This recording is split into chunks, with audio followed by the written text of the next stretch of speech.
Hey everybody, welcome back to episode 30 of The Voice in the Hollow.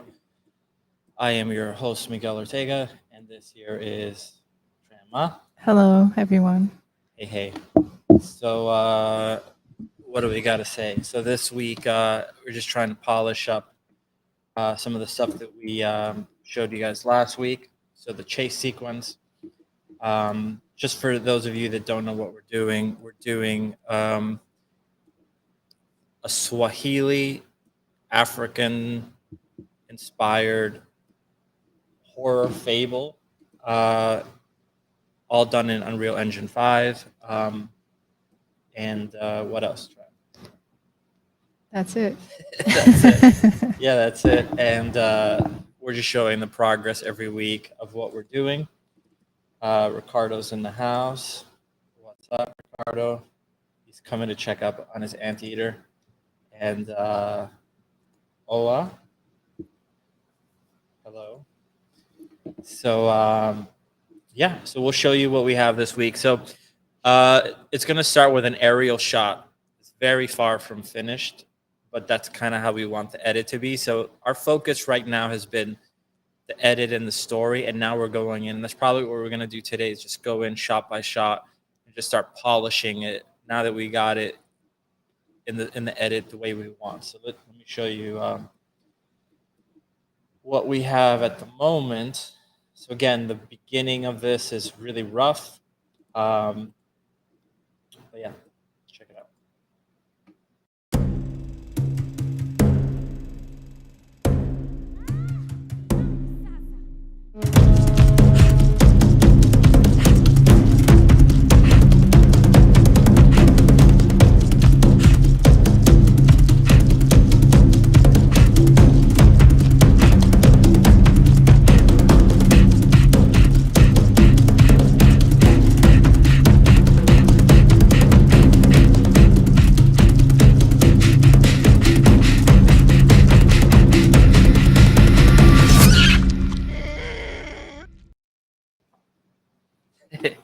So that's one of the scenes, right? And yeah, I'm pretty happy with how it's turning out so far. Let me pop open the actual edit here.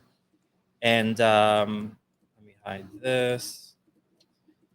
So the big changes this week was, well, besides just the edit itself, is trying to get effects into as many of these as possible. So it's very subtle stuff, but you can see, like, as he's walking, little rocks are flying around, and then when the spear lands, like, you have that dust burst of red sand or red earth, whatever. You know, just those little things, like the dust blowing up.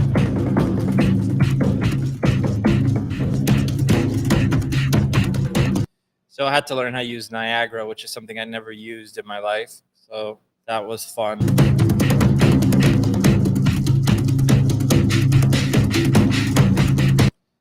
That's another one you could see, like, just as she's sliding through it, how she's like erupting all the little rocks and stuff, which is pretty cool. This is another thing, really going back to like the westerns, spaghetti westerns from the 60s. We wanted that that aesthetic. You usually would see this kind of stuff in the intros, so wanted to put that right in there right before they stab this. And I still might tweak some of the expressions here. Like, I love her expression on the left here, but then it kind of, I wanted to look a little bit more worried here. I like the one on the right's expression though, but that was kind of cool. And then this one we're redoing because we want the ground to have a lot of interaction. Well, the little guy interacting with the ground much more, especially because we've been showing how much dirt and debris we're kicking around. Well, here it just kind of looks like nothing is being affected. So we're talking to some guys, some students at Gnomon, to see if they could help us with like a Houdini sim and really have this guy interacting with the floor a lot, like it's kicking the dirt around and whatever. So that would be very interesting. This is just a bunch of 4K scans of 16 millimeter footage that I just kind of overlaid different pieces together. So light leaks, scratches, and just solid colors to get this kind of feel. And then, of course, the mask, which is one of the most important symbols in this entire project. This is literally our logo. And then we wanted the name of the film in Swahili. So we put that in the bottom. And I kind of like that because it just feels like some old foreign film that you would see. You can see, made sure that the logo moves a little bit the way you would see in the old films. They didn't have a digital closeting back then, so kind of cool. So this is the shot. It still needs a ton of work, but the logos and all that stuff is we really wanted that old film look, you know. So numbers we always put, these are in almost every one of our films. This number 1979 83, which is our birthdays, you'll always see 79 83. It's on every film somewhere. Every number is 79 83. And we wanted, you know, all the stuff like the Roman numerals like you would see on the old films. So yeah, so we wanted to crash zoom. Doesn't make a lot of sense. I might have to rotate them because here they're facing backwards, and then as you zoom in, you're going to the front. You can't tell when it's playing, but I do want to fix that.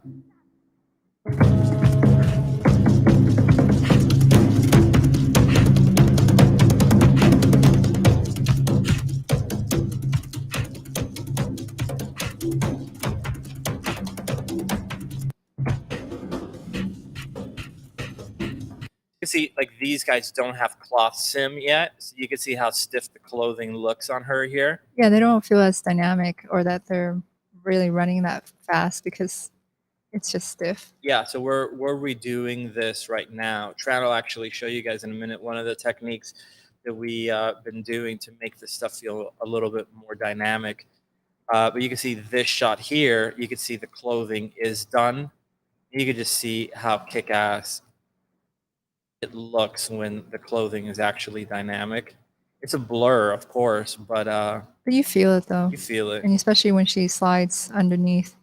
Yeah. Aloe doesn't have anything. She doesn't have anything, yeah. And then she has bad shoulder deformations. They're all like collapsed and stuff. Yeah, so that's the other thing to notice is all the ones that have proper clothing means that they've gone through Tran's shop modeling treatment before the clothing, so all the shoulders and everything look. Well, you can't even tell on this one. You can't tell, but I'll show you one where you can tell. So this one, well, it makes a big difference to have that cloth because you're feeling that skirt sliding up. Yeah. So one of the techniques that we came up with is just blasting wind at it. Blasting wind at it, yeah, and Marvelous. So not just doing like the normal dynamics, but blasting wind from the very beginning, which makes sense if you're running, the wind is kind of blowing on you. So that really made a big difference. Yeah, the cost simulation is really good, but the mocap data doesn't really run fast enough for the skirt to go flying. So what happens then, it tends to get tangled up in the legs and just look really clunky. Yeah. So here you can see the difference. So the one on the right has the dynamic clothing. You can't really tell on the clothing side. If you look at the shoulders between the two of them, the one on the right has proper shop modeling and the one on the left does not. So you could see the shoulder just completely collapses on itself. So by next week, that'll be all fixed. And all of this stuff is being fixed in Mush 3D, which we're big fans of. The other thing, the anteaters, you can see, of course, has a clothing sim on every one of these shots. So it's a hard surface organic model. And then on top of that, it's got a layer of clothing. So right here, you can see all those little spikes. Kind of looks like a stegosaurus here. All of that's dynamic fabric, which is pretty cool. Yeah, a lot of this stuff takes a long time to shot model because especially the anteater, a lot of the legs are just crashing. Alex says the chase looks awesome. Thank you, Alex. Thanks, man. All of the legs are interpenetrating. They're like the leg is like going to the other leg or like the going to the stomach, and you can't actually simulate any of that stuff because the clothing would just explode, or like shimmer or shatter. So Yeah. a lot of work. The other thing, the music had to be adjusted so that it's the exact length. So it's very subtle stuff, but just making sure that the imagery lands right on the drum beat. Had to give it back to the composer to get that all to match. The other thing that we did this week is, you guys have heard me talk, those that have watched a few of the streams, how big of a fan I am of Filmconvert Pro. But one of the tools that we bought this week, we bought Filmconvert Pro as well, is this new program. Well, I don't know if it's new or not, but it's new for us. It's new for us. Yeah. Let me find it because I haven't applied it to a lot of these things yet. So where are you? So it's called Dehancer. And one of the things that we're always saying, and I'm always saying this to students at Gnomon, is a lot of people tend to render at 4K and make their image like as sharp as possible. And then when they take my demo reel class, the first thing I do is like soften everything, blur it, add noise to it, just basically dehance their image, make it look more like it's film. And the name of this plugin is literally Dehancer. So it was like love at first sight, because I was like, "Ooh, a plugin that makes everything look worse. I love it."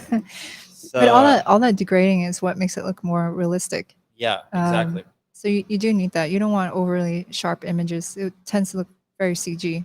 Yeah. So let me bring this in here and let's just take a look at some of these things.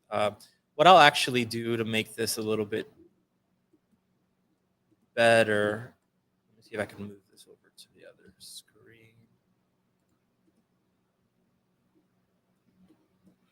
Well, I probably should just have it here. Okay. Let me just try to do the best I can. Okay. I'm just trying to give as much screen space as possible. So let me just close this. Okay. All right. So let's take a look at some of the settings here. So it's down here, Dehancer. So the first thing is it's asking you your file input, and it's Rec 709. So Premiere is native Rec 709. That's something that's very important to know, because especially if you're using Premiere, if you're using Nuke, a lot of times people would get frustrated when they would do something in Nuke, bring it into Premiere, and it looked different. Because the default color space in Nuke is sRGB. So just keep that in mind if you want the continuity between Premiere and Nuke to work in your Rec 709, at least in your viewport in Nuke, so you could see. So anyway, so that's that. So that's just Rec 709. Close it. So down here, this is where it starts getting really interesting. And the first thing we have here is film. Right? So you could see that this is changing the colors.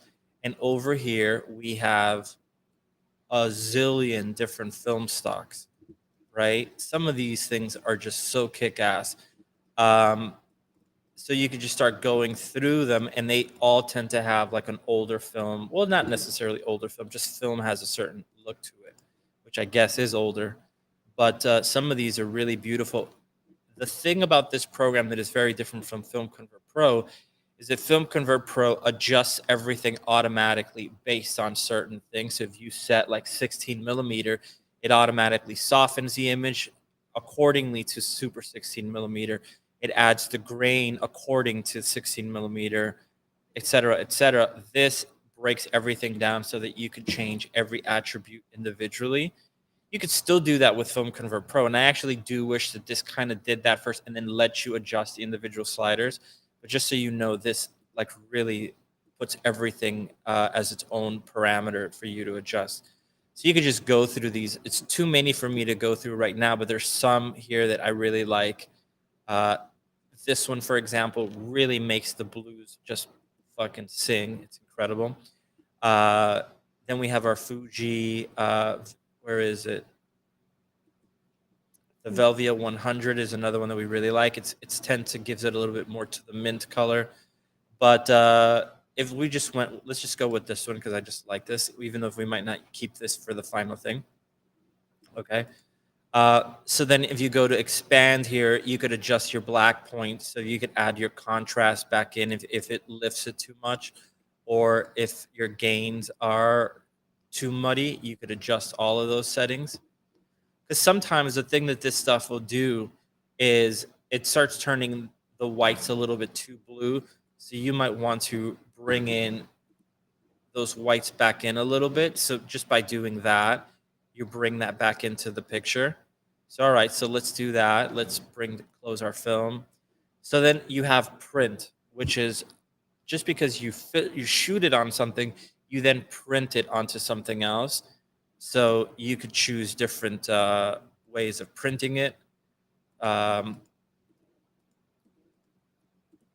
let's say we went with, I'm going to go with the Kodak one. Gives it a little bit more contrast. And again, this is not for the final, but it's just so you can see.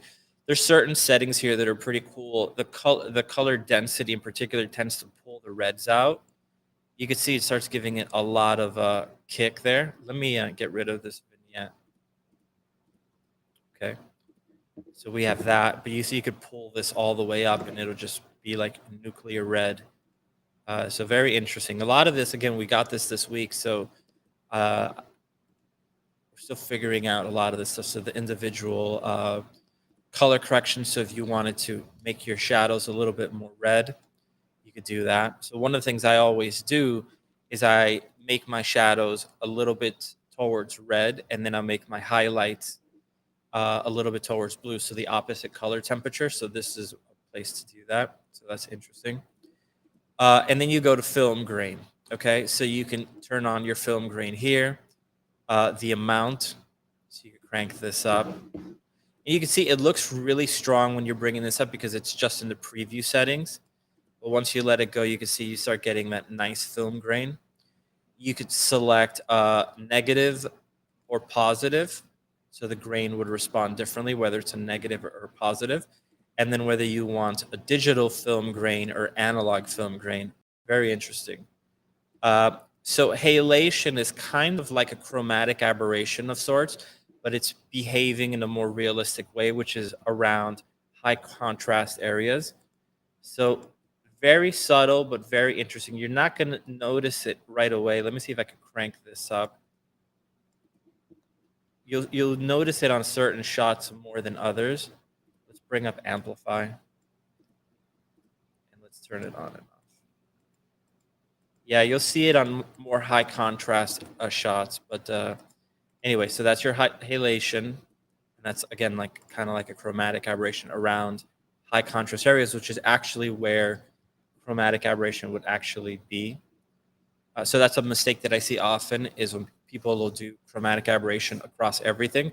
Chromatic aberration is when you see like a little orange or blue fringe, not orange, red or blue fringe around an edge of a, in particular, you see it on like digital photos a lot. When you're like photographing a tree in the sky, you'll see a little purple fringe, not just digital, actually film too.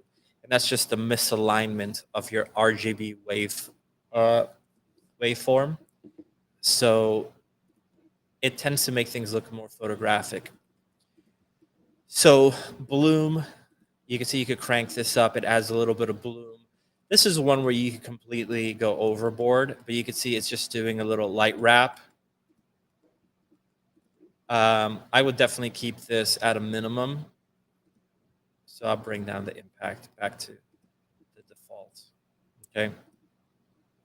You have your own vignette here. So you could adjust this.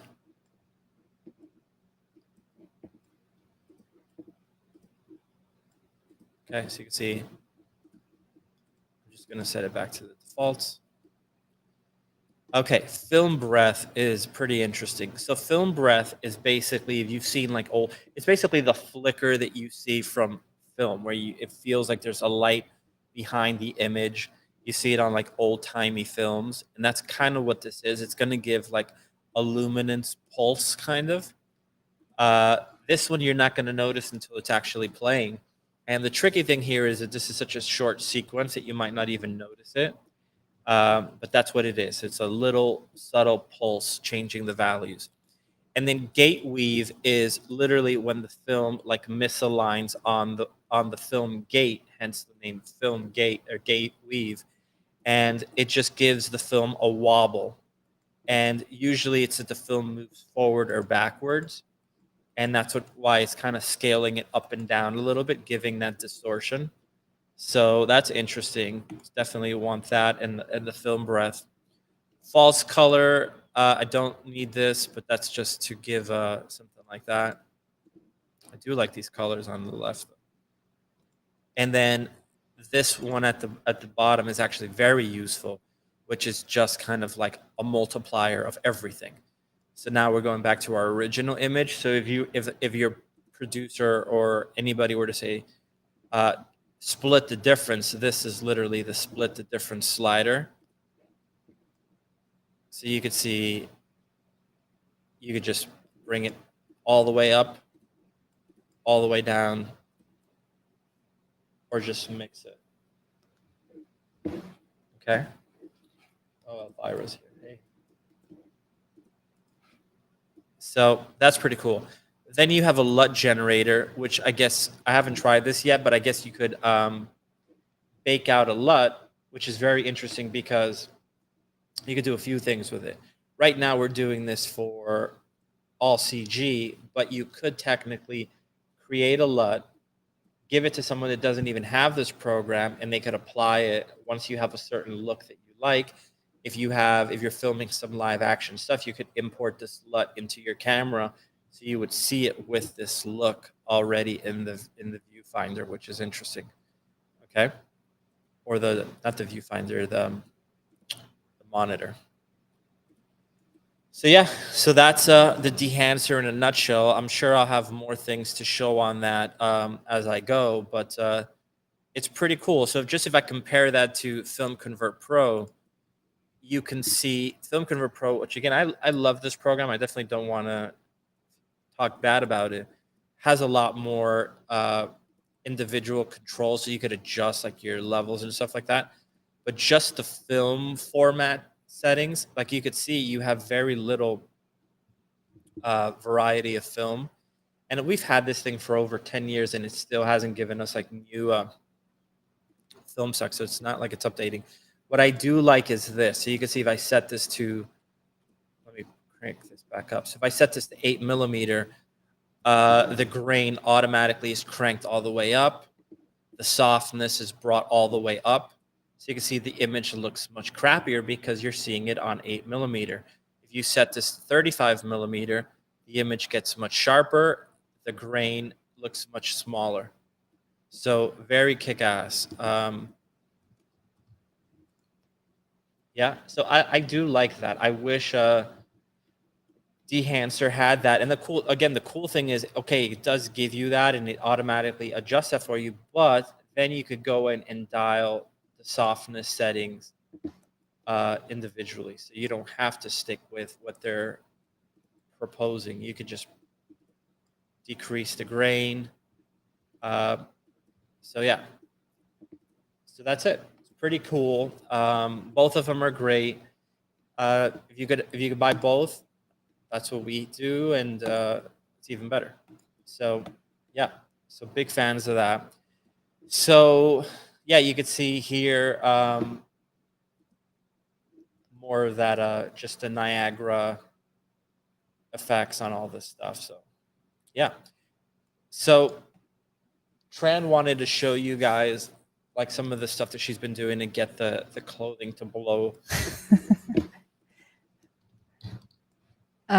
Give me a second. Alda, how's it going? So normally the first step is like what Miguel was saying. We just worry about the editing and then the story. And then the next step, once he has this lockdown, is to fix the character deformations and then to have cloth sim. And then the step after that, what we do is then work on the environment and try to touch up the lighting. So you can see we're not really there because we still have missing deformations and stuff like that. Yeah, I did start messing around with some of them this morning, though. I did like, I'll show you, like some of these here. I put more stuff in the background on these. I put more stuff in the foreground here. I darkened some of this stuff, some of the lighting here. So I have started working on some of these. This one too. I just want more of some light coming in here. So I might actually start lighting that one to make it a little bit better. But yeah, let's look at that shot because I want to fix some of the lighting on that. So that's Ala jumping over tree. So this is it here. And I like this, but I almost want more light creeping in through here, like shafting through the side here. So let's just take a look and see what we have.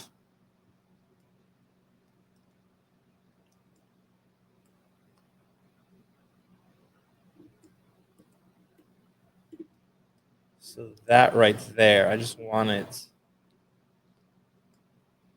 So what I did on this shot is I grabbed this tree here and I placed it there just to cast a shadow on Kola. But I almost feel like, there we go. I wanted more contrast here, which I didn't have yet. I still would like to cast more shadow over here. So what I might do.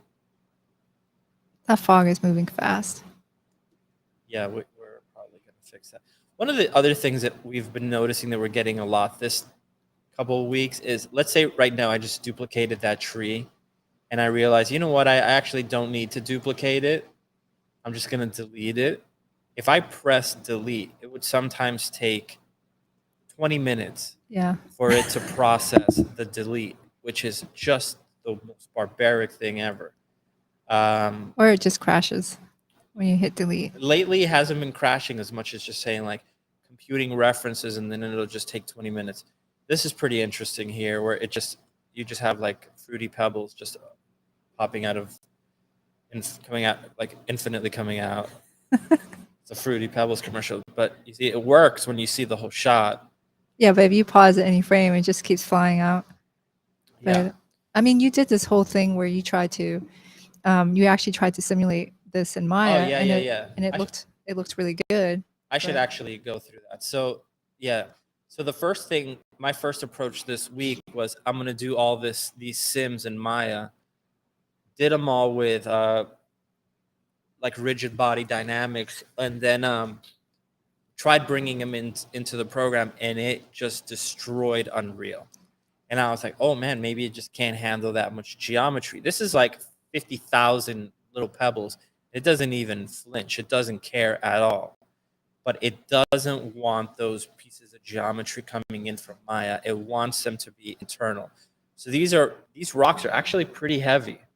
And it just, you can see it doesn't care. It just does it, but it needs to be instanced from within the program.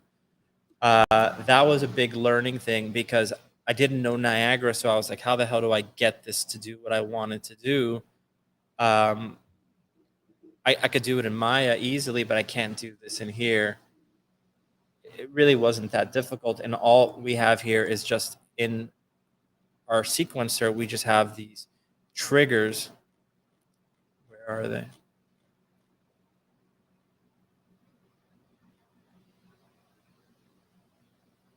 Okay, here you go. So you have these bursts, right? And you can see that I'm animating the lifeline or the life cycle. So the minute this thing goes to that red right there, boom, the Fruity Pebbles start, right? And then I actually created a custom attribute here so I could control the spawn rate. So you can see I could bring the spawn rate down to 2. That might be too little, 200. And you can see you have like just a couple of them.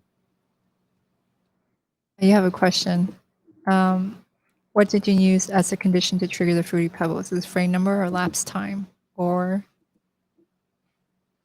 so all I did was this, and this is probably maybe the idiot way of doing it, but I literally just come over here, right? So you go to the Niagara, track where is it? Oh, it's over here. The Niagara component. And then you control the life, which I guess is not showing up here anymore. And you just kind of move it to wherever you want. So you can see if I move it over here, it's just gonna be there from the very beginning. So you can see now when I come over here. Oh, I have to adjust the spawn rate as well. So let me just come over here.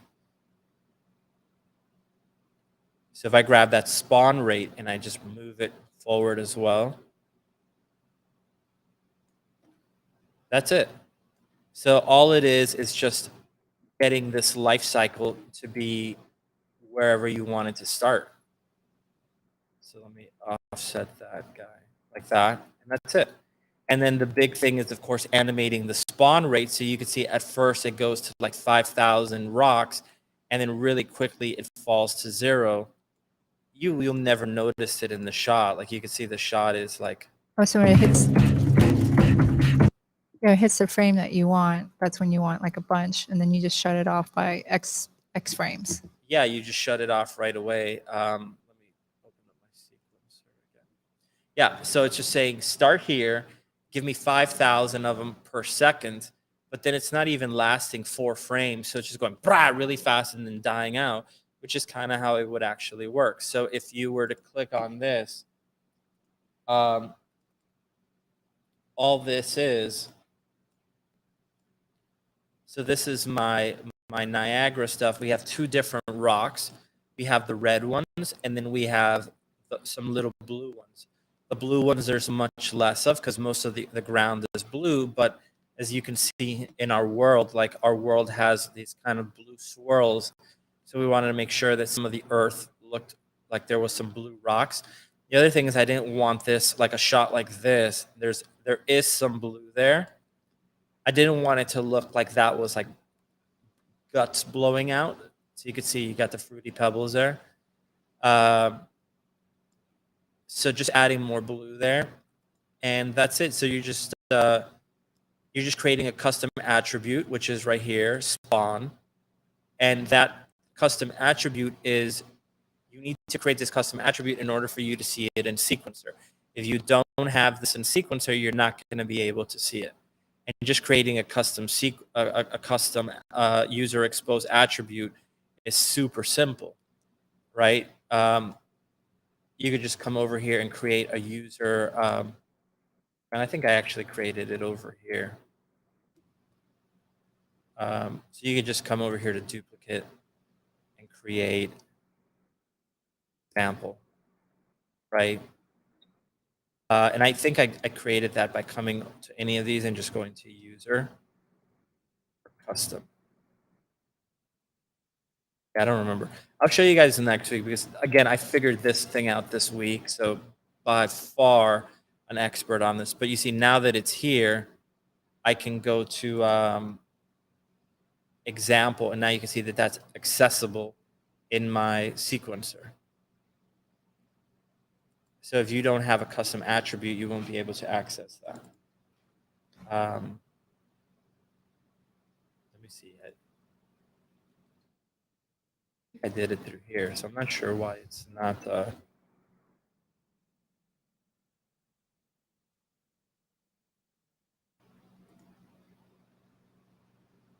Did I do a float? Oh, that's what it is. Okay, so I just went to user expose plus, and then I went to float. That's it. So there you go. And that's how you control it. So now that you have that, in any of these attributes, you could connect any one of these things to your custom attribute. And then that'll be driven in your sequencer. But yeah, that's all I did. Again, I know it's not the best, but I think it works for the shots. So yeah. I mean, it's pretty, like, it's not, it doesn't look worse than what you did in Maya. No. Right? No, it doesn't. It looks good. You know, the smoke, I wish it was more dynamic, but it looks pretty good. Let me see. Where's my sequencer?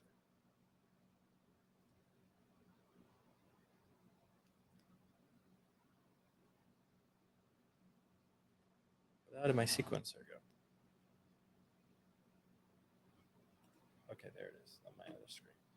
Okay, so Tran, did you want to? Sure. I mean, it's not.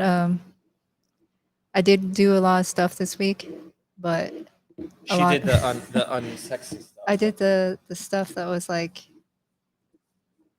what do I talk about when it comes to this stuff? So just as an example, like I'll show one.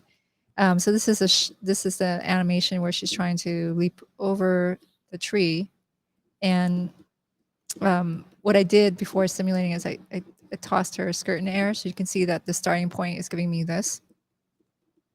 And if I play it, you can see that's the moment where she jumps over. And it really gets caught up in the legs really easy, right? Like this. So there's a lot of tangling.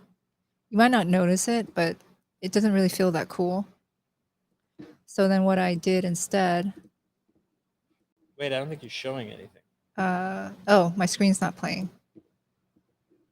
I thought I was sharing my screen. Oops, sorry guys. Let's play it again. Okay, so this was my original simulation where she's trying to leap over.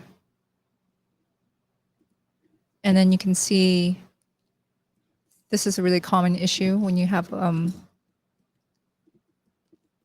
lot of dynamics or a lot of like huge movements, is fingers and stuff like that get caught in the clothing, or this one's wrapping around the leg. And even if it wasn't doing that, it's just not very cool. Like, this is how it would work. So then what I did instead is, let's go back to simulation here.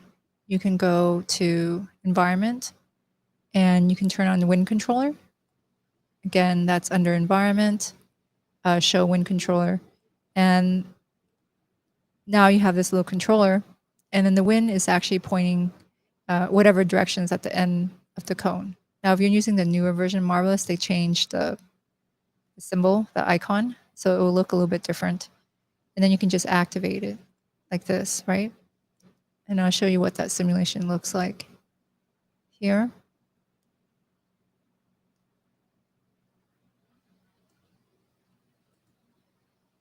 Okay, so I ran the wind a little bit. I don't want to run it right now because I'll run it in a second after, but I'll lose my simulation if I play the wind at the moment. But you can see I ran the wind a little bit. So this is my starting point. So it does help to not have your clothing be completely stuck to the body or completely stationary. And then let's go over to my animation.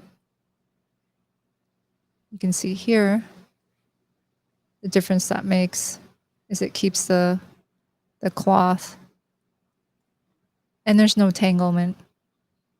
And it just looks a lot cooler. Like, she looks really graceful as she's kicking up. Like that. And then when I did the same thing for, probably gonna do it for all the shots, like when she's running or whatever. The simulation stuff doesn't take that much time. It's the shot modeling is pretty brutal. It's extremely brutal. Right? And we're kind of lucky because the characters are not realistic. So had we done realistic characters, shot modeling would have been crippling for us. We knew that from the beginning. That's why we... Yeah, we knew from the beginning. It's still more shot modeling than we expected, right? I definitely think something like this you would expect to shot model where a character is really going to big range, but we're doing like even very simple walking or like talking stuff. So everything is getting shot model. But things like this where the character is moving their limbs a lot just takes more time because you have to sculpt more frames since the movement is so diverse. So that's what I've been doing, shot modeling it, running it through. Anteater takes quite a bit to do because it has so much interpenetration issues. You should show some of the issues with that. Because a lot of people might want to sim a more complex thing. That's as complex as it gets. Sure, let's see. It's almost acting like skin at this point. Yeah, let's see how this one looks. I don't know which one this has. Oh, okay, I can already see this one having a problem.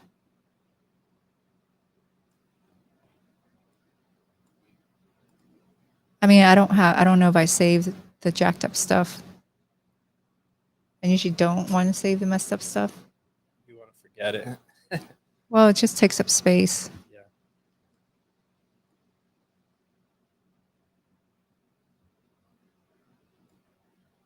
I mean, I can run a sim. It won't take that long. So let's just say that he's like this. And let's just import the original Alembic.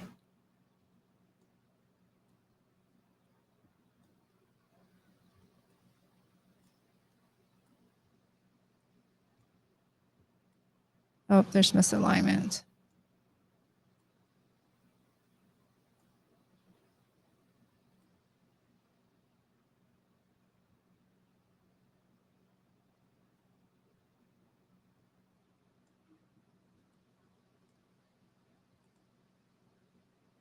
Okay, so now I have my Alembic in here. I can tell because I have animation now. And again, this is the original one, and it won't take very long to see what happens. I'll just hit record. Let's delete that. And let's start it at the starting point of the animation.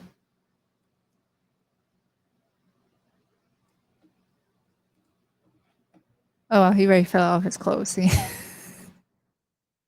It's because the leg is like catching through the body like this, right? So it's like going inside, and it's still simulating. That's why it's very slow, but you can see what's happening. And then that leg, or that, it's like just going back into the body.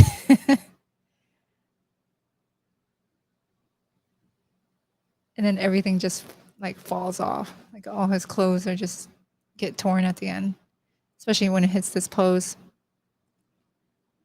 There's so much interpenetration going on with the legs. Sometimes you don't see it in the animation, but when Clausen will simulate it, it's going to simulate the distance. Like if your hand's here, and then it moves behind my head, when you're just from one frame difference, you won't notice it. But Clausen will read it as if your hand is going right through your head, and then the cloth will punch through the head. So yeah, he's done. All his clothes are torn off. So that's where the shot modeling comes in. So sometimes even if it's not an aesthetic thing on the characters, you have to do this because their arm went through the body. It can't sim otherwise. Yeah. Well, no, it will do it. It's gonna see. It's pretty amazing. It's still doing it. It's like really trying, but it's lost all its the clothing on the legs. And so if we were to play this back, let's put this on loop.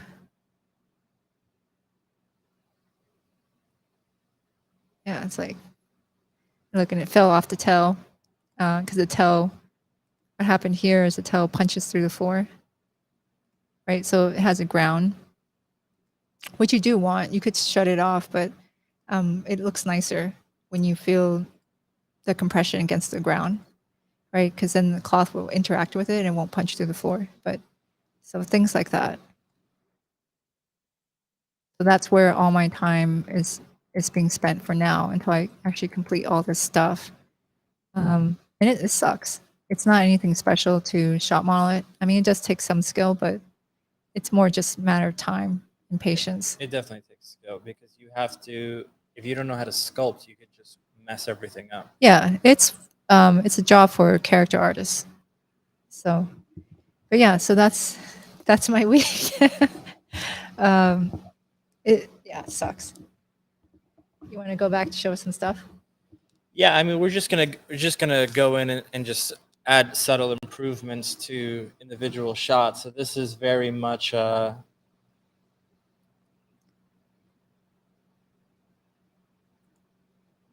meat and potatoes type of stuff. So just going in, and you can see right now I'm just adding the foliage here. You can see they're all highlighted just to give that a little bit more elements in the foreground and just more complexity. I also grabbed this decal. Let me see if I can find it. I just placed it. There it is. Just to give the ground that blue. So all the blue that we have is decal based. So So normally when it comes to this stage, and Miguel and I are working together, we actually just sit together on one computer and start going, move this, no, move that. That's ugly. let's do that. It's pretty annoying, but yeah, I would take some of the aloe vera and not use them so repeatedly. I'd probably switch These up guys here? Yeah, I would probably switch up the plants, or like smash them into each other, scale them around, and things like that.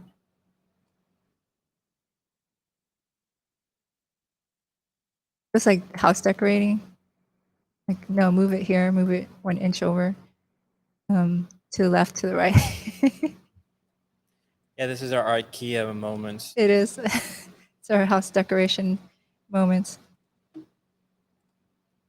Also, like you can vary it because I create multiple materials that have color variations for them too. Yeah, I'm gonna add that in. I'll do that last.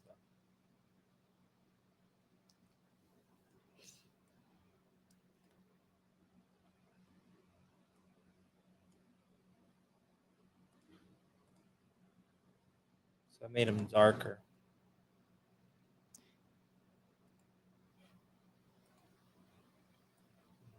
Don't like them darker.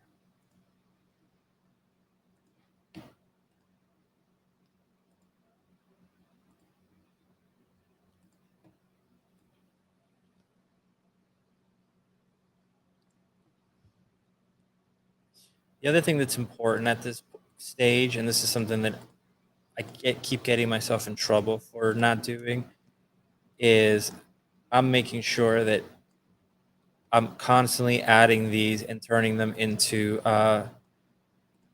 spawnable objects if I'm not 100% certain that I want that for every shot. And I'm not certain that I want that for every shot. So I'm just going in there and turning them into spawnable because it might look great on this one camera angle, but then from another completely different angle, it might look completely terrible. So, yeah.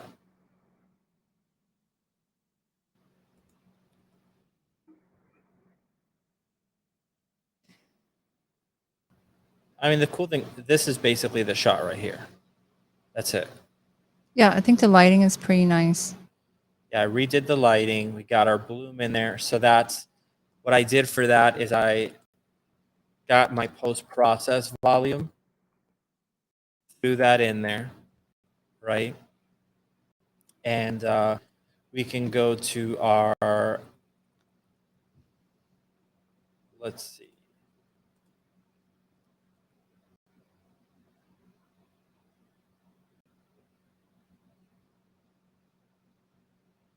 I think what I ended up doing, you know what? I think what I ended up doing was this. Went over here, just found my bloom, and then pressed this so that it automatically shows up in my sequencer. That's what I did. And then here, I could crank up this bloom for just that one shot to give me more of a lens flare if I wanted. Yeah, there's moments where you really want lens flare. And I think particularly there, that looks good. When I look at that, I would probably go into that environment, like, and really probably dress up the trees. So the trees had so far been used far away. They were bought from Speed Tree, so they're pretty whatever. They don't have any leaves. I think they would actually look nice with some sparse leaves. Those baobab trees. Yeah. I would probably come in and put, not probably, I will probably, put some leaves in there, and then have some vines growing off of it, so it just looks a little bit more lush and not too simple, just a little bit more complexity. Probably lay out the rocks however composition you think looks good, and then use some of the bramble branches, try to wrap around the rocks so that they just look more, wild. Yeah. But the dead tree variations, I made a bunch of those. I probably would wrap it around there. Yeah, I'm gonna put a couple of these guys all the way in the background.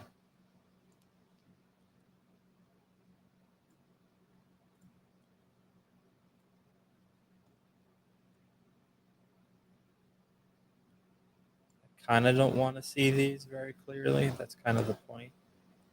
So it doesn't feel like the set just ends back there.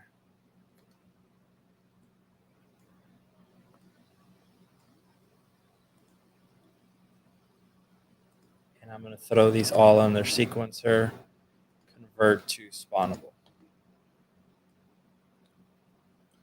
And all of this is not used. It's basically, I mean, you can see the shot here.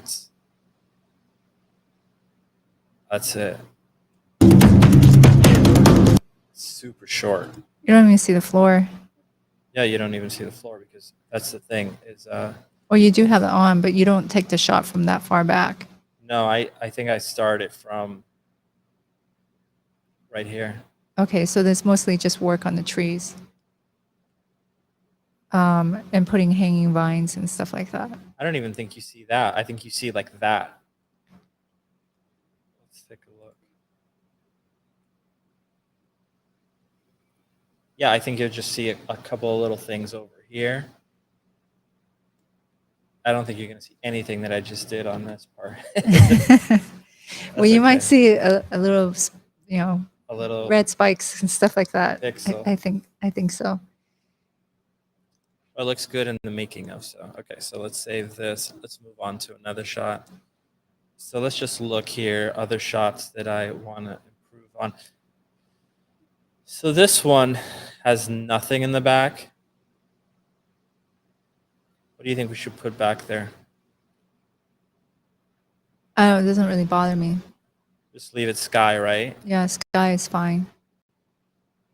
These shots are ugly in the background. That one needs some work, but the one she's running, I think looks ugly. That one's pretty wide. Like you probably want to do, like you see a lot. And those plants just look like shoved in. Yeah.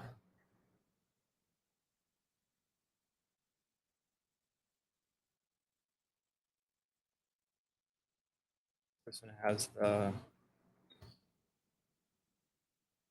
I mean, I like what we're doing this. Even though we end up degrading the quality of our image, I always want whatever we're rendering just to be as good as we can get it to look. And then make it ugly. Yeah, then make it ugly. But I do want a nice polish. Like I don't want things to feel like they're shoved in or something is kind of floating off the ground. Yeah, we want to be the ones that control it looking bad. We want art direction. We want the image to be degraded, not ugly. There's a difference. Yeah, and so there's like a roughness to some of our stuff because it's being degraded in our character style. The art direction of the style is a intentionally rough style, which has helped in the shot modeling stuff. But then I would still like to have polish. You should just come and do this one here. Which one? You're the plant god. This one here. So. So let's do, what is this? This is jump over tree. So how do we do this?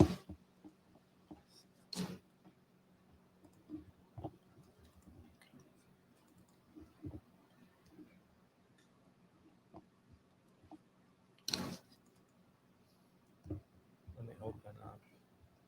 I'm going to move over to Miguel's desk.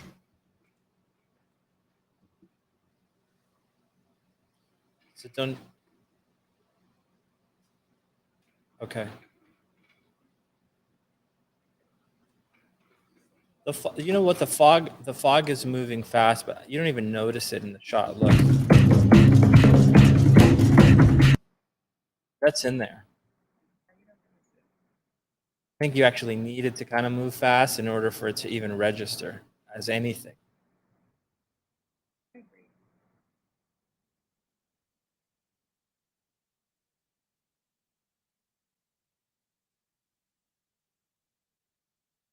Right, you want to place the plants here?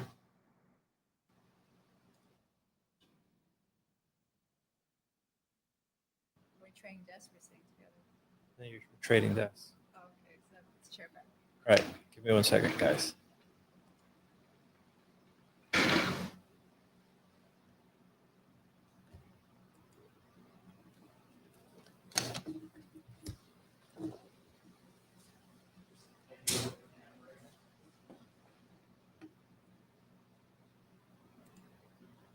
Okay, so I'm Miguel now. And this is a very normal part of our work process. So it's a little difficult. Whereas in the past, when you work at a program like Maya, you know, it's just like one file. And so he would just hand me a file, and then that would be it. But here, we're doing a project situation, and they're really, really massive. And then we're also dealing with the fact that I don't really want to end up with 2 different projects where, you know, we both have to constantly work at the same time. So it's been tricky for us to try to sit there and balance, like, how do we keep our project continuous and the same. So I end up usually just sitting on his computer and doing stuff, and then complaining the whole time about using his computer. Okay, so I'm looking at this back here, and the first thing, and then I'm looking at it and thinking about what I don't like. This plant feels like really shoved in. Maybe it's pushed this far down for compositional reasons. If I look at my sequencer, I can see that this is part of the sequence. And if I lift it up, maybe it just doesn't look as attractive anymore, and that's why it's this far down. So I think I want to cover that up. I also see repetitive rock shapes, like this one and this one. They're the same exact angle, right? So that doesn't look good. This bush looks the same as that. It's not rotated. And then these plants don't, they just kind of look like they might be floating above the ground. So those are my issues there. And I'm also thinking, like,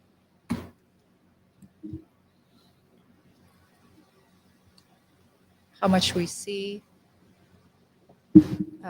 These 2 trees here are really lined up. And Is that guy in the sequer? I don't know. That's why I just did undo. So that's the other thing that's tricky.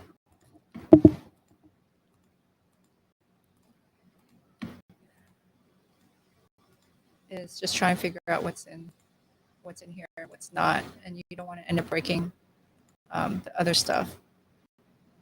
And I'm just going through the sequencer and just trying to organize stuff a little bit. Let's do that real quick. So I'm going to grab, put the characters at the top, basically things that, and plus the camera, that I don't really want to mess with or accidentally touch. It's my lighting. So usually I do have an order when I run through these things. I put the camera first, I put the characters, and then I start putting the lighting, and then the assets will sit under. Let's put the smoke burst right here. Okay, so you can drag things around to organize it. It took a while for us to figure out, oh yeah, you can do this, because we used to just drop stuff in, and then you know, it'd just be sitting as a mess. Okay, so this is not in here. I don't see it here. So I'm just going to drag it in here into the sequence. And then what I'm going to do now is I'm just going to move it. We do have free pedals.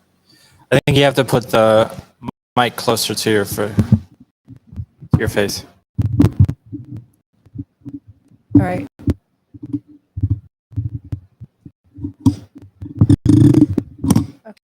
that closer? Yeah, Is it right in my mouth? it's good. All right. So once I put it into my sequencer and I drag it over to the side, that movement should only be recorded in the sequencer. So if I open a different sequence, I should see it pop back in a different place. That way, if it's important to the composition of my scene in a different shot, it won't be affected. Okay. I just saw this, sponsored by Fruity Pebbles. Who put that? Yeah, there's a lot of fruity pebbles flying around. Okay, let's take a look at some of this other stuff here. Let's click on this. This is in my sequencer. And I don't know about this composition. And this rock is the same one. This one is not in my sequence. It might be important to another shot. So I don't want to delete it. I just want to hide them. And anyway, if on the stream I hit delete, or probably crash the program. So once I put it in here, I'm going to press this plus track, and there's going to be actor hidden in game. And now it has a visibility, and I can just shut it off. This way, only when I load the sequence again, it's going to be hidden, but it won't. And if I open a different sequence, that rock will pop back in. I'm going to assume it's probably important to some other scene. So I just make those kind of assumptions. And as far as rocks, I'm just going to dig around my environment and kind of look at what shapes that I do like. Here's one that's kind of a double rock that's pretty round.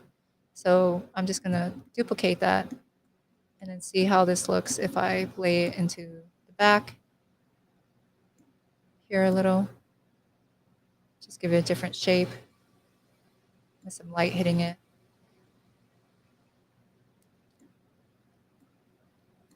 Let's rotate it.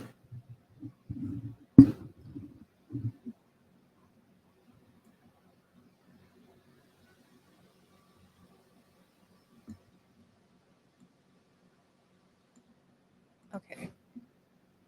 And this little rock here. I'm just going to hide this.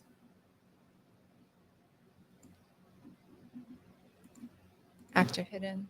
So we'll just hide these here. I usually like to stick the stuff I have hidden together like this. So you can tell what's being spawned, right? So there's a lightning bolt icon next to it. That means it's only for that scene. And then all these other ones that don't have the lightning bolt are just part of my map. So I'm making changes to them. But they will show up when I close sequence just as a regular part of the map. I thought I hid this. Okay, let's hide it here. And I don't really know about this tree. This is in the sequence, so I can just kind of move it around.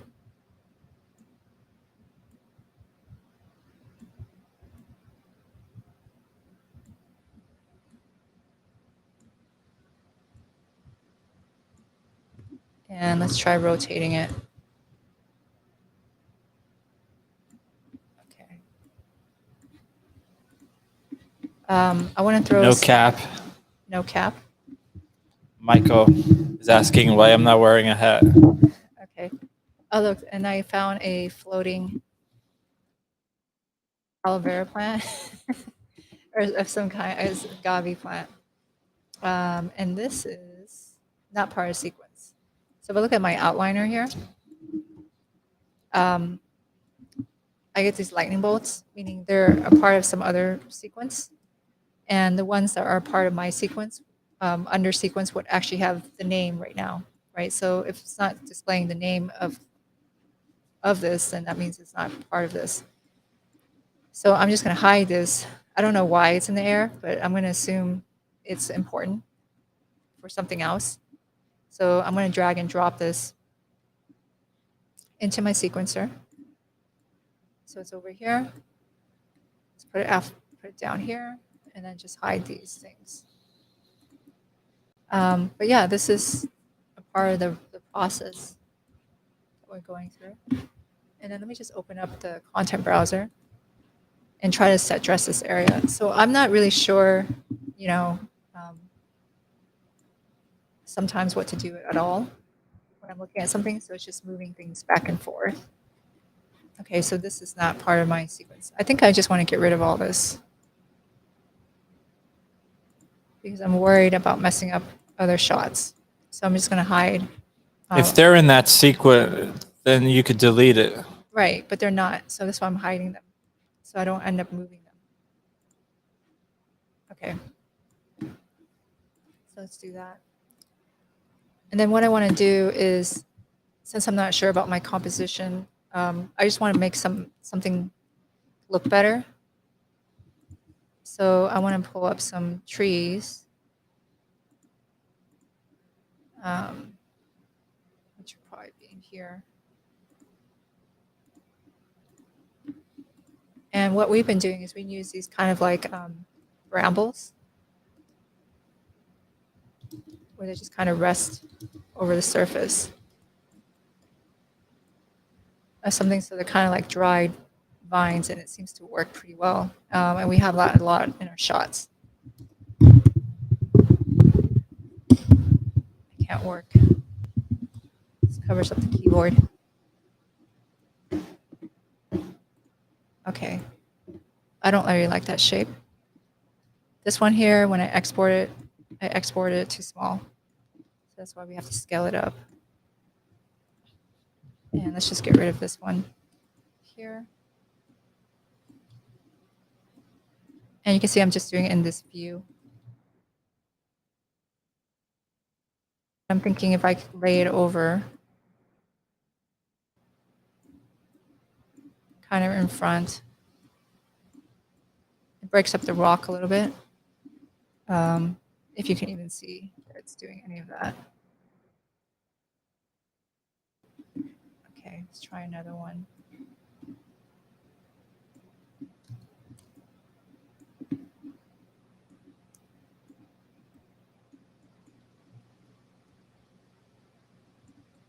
Let's give it some kind of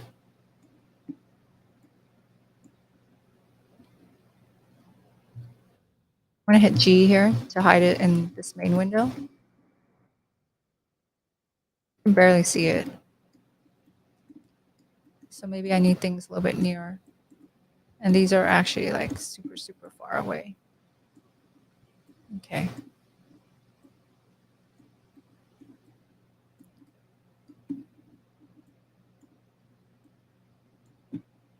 And let's change this to world. All right. So let's change this layout here. I do want this in the distance still.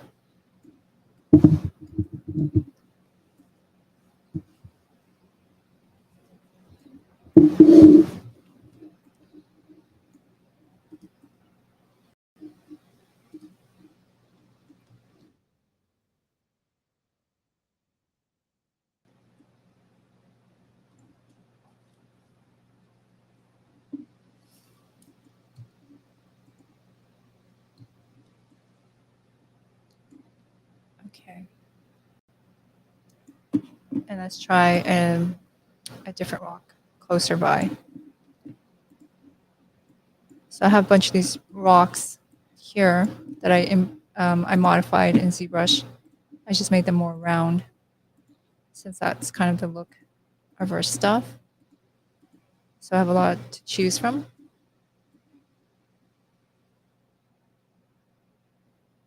Try this one here. Just want to place this around here. And this one I'm not so sure about anymore. Should move them.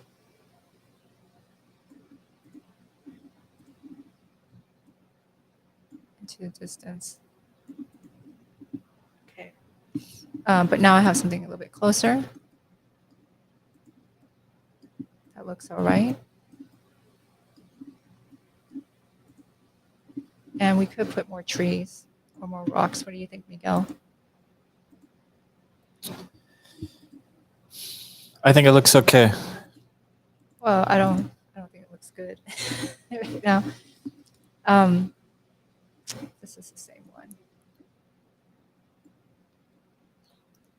Or maybe it should be closer like this.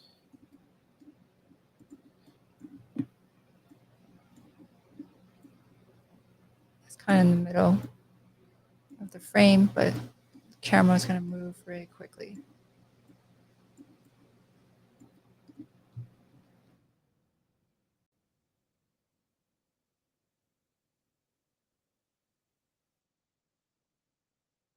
It's hard to judge what's going on here, so I'll just turn that off.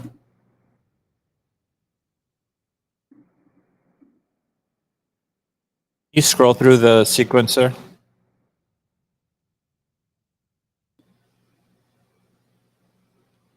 Like that, Okay. you mean?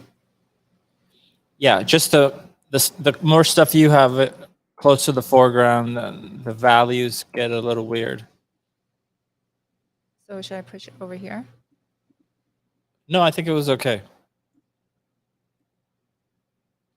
You just want the blackest blacks to be Ala. I see. I don't think it really looks good right here. It feels very dead center. So let's move it over here. And then have free pebbles flying when that happens.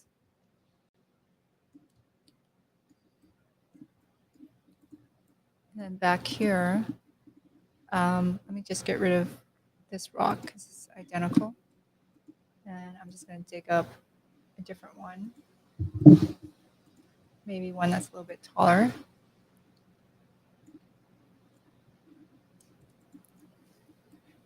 Let's place it over here. But I think it's, she's still the punchiest, right? I just feel like when I look at the screen, like this side just feels really washed out on the right side.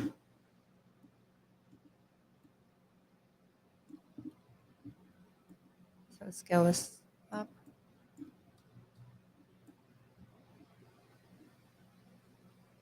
Maybe get some lighting on it.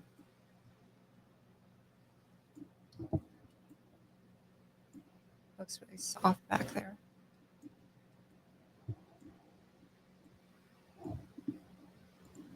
Let's try layering it here. One. Here.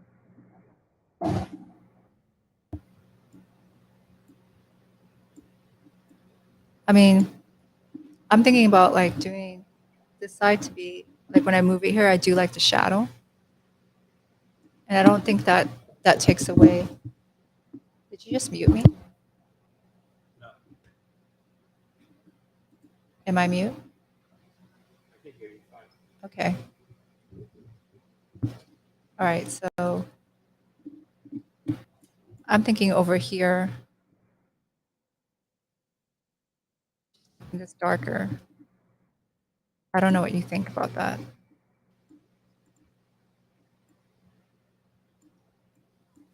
These rocks also look very desaturated. So what I did is I have, for most of these assets, just varying range of colors. So like their natural color, a deep red color, and a red color. So I have all this set up, so it should be easy for me just to go into the folder and assign like a more saturated color material. I think that would look a little bit better. Same thing here. Let's drop this in. And let's cover that ugly brash end.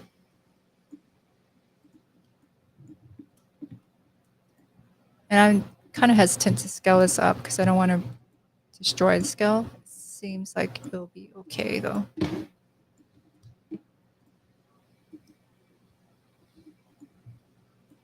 Maybe move it off a little bit. Okay. Let's grab some of my succulent plants.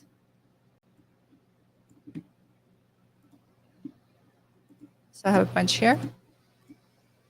And I like these ones here. It's like a pineapple. Yeah, but that's like, you know, it's just the root of it. So it's supposed to go into the ground. And what I want to do is I just want to lay it out around here. Also, this car is like kind of crazy. But like Miguel says, you kind of need them to be this fast. Now they get in the way when I start trying to move things around. So I'm just going to hit T, which disables the selection of translucent materials. That way I won't keep clicking on it. And I just want to address this area in particular. Now, these agaves can get really big. So you see them in real life. If you ever, like, I don't know, I see them in parks, in the public all the time, and they get very huge. So I'm fine with making these larger. The only thing that's different about ours is that they're red instead of green. So in real life, it would be green plants. I'm just going to duplicate these. Maybe cheat the scale a little bit. Place a few, just kind of cover some awkward transitions. And then what I've been using a lot are these aloe veras here. And again, I have multiple variations of like colors and things like that. But we'll just go with the default. So let me drag and drop this. So these are all being affected by decals. So when I place it back here, it is a little blue because we have, if you look right here, we have this blue color that's from a decal. You can disable this just by searching decal on the object select, turn off receive decal. So I can shut that off so that it can be more red. So let's just scale this up.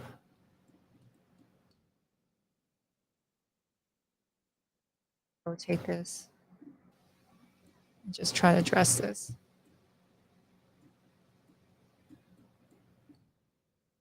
Also not used to like doing this part with like people watching. So it worries it's gonna be ugly. Okay, let's duplicate that. And I have not thrown these in my sequencer, but I know what objects I've been messing with. Okay. Shove this here. And since I'm a little worried, let's just start dragging them into my sequencer.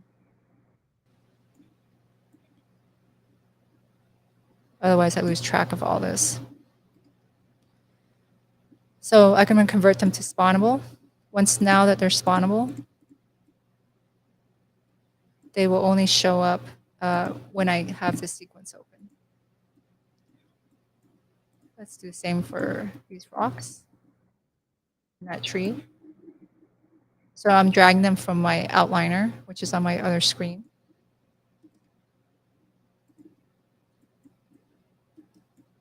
Now I'm just going to try to organize them.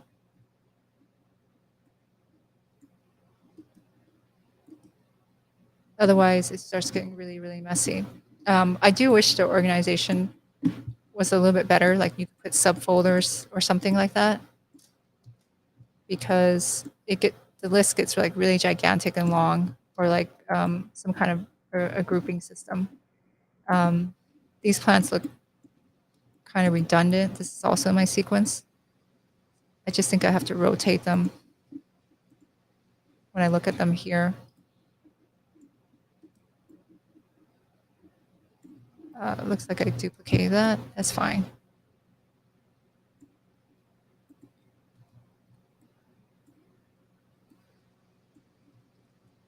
Okay. That's in my sequence. Let's just scrub through this. I like the lighting when it's right here. Can you pass me those headphones?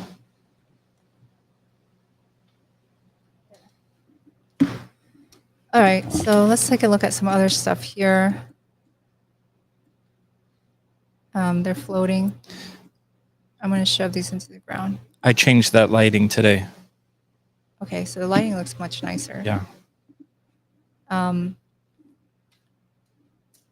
This guy's really dark. Why is he so dark? Okay, so he has decals. Check the decals, yeah. Yeah, let's uncheck decals. It's still really dark. So I'm going to try a variation in the material.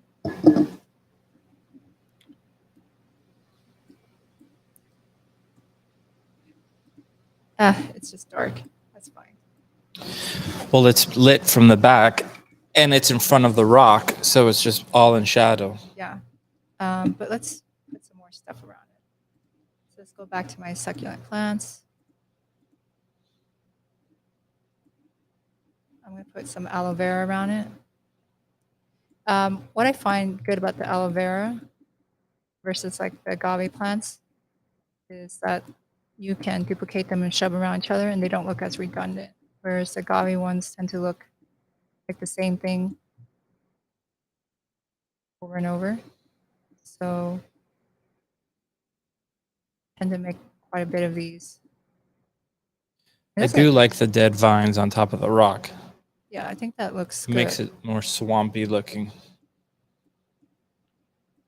Yeah, I want to add more. But that plant just looked kind of sad.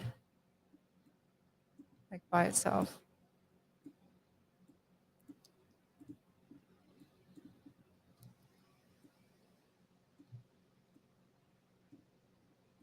Just rotate it. Let's put some more of that dead tree stuff. So the dead tree worked out, at least we liked it, the way it looked. So if you look at my content browser, like I have multiple variations of them.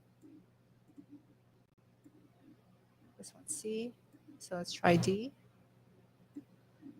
It's really itty bitty. Scale this up.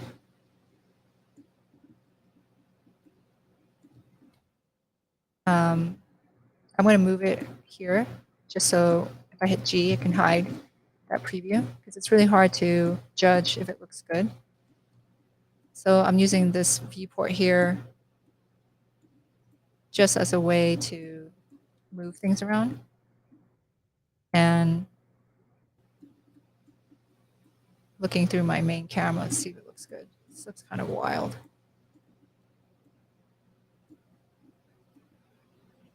This camera looks squished, but I guess because the viewport is really squished.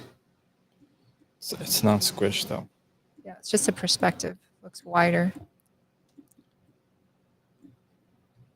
Okay, I think that's a little bit better.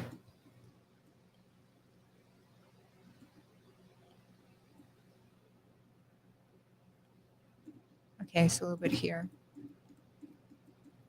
And then down here, it's pretty sparse still. So what I use to kind of break that up are some of the smaller ones. So I go big, medium, small. You can see this is the Martha Stewart portion of this program. Yeah. So I just sit here and I do this. But you know, this to me, this type of stuff is probably the easiest, most fun part of it. Drop decals on this since it's coming out blue. And I think the material might be dark.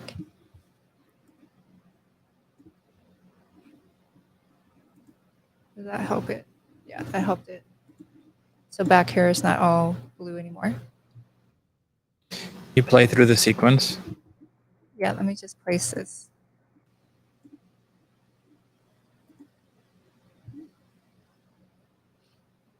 That looks good.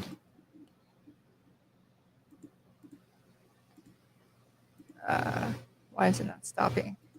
There we are. Sorry, guys. I just gave everyone like a headache.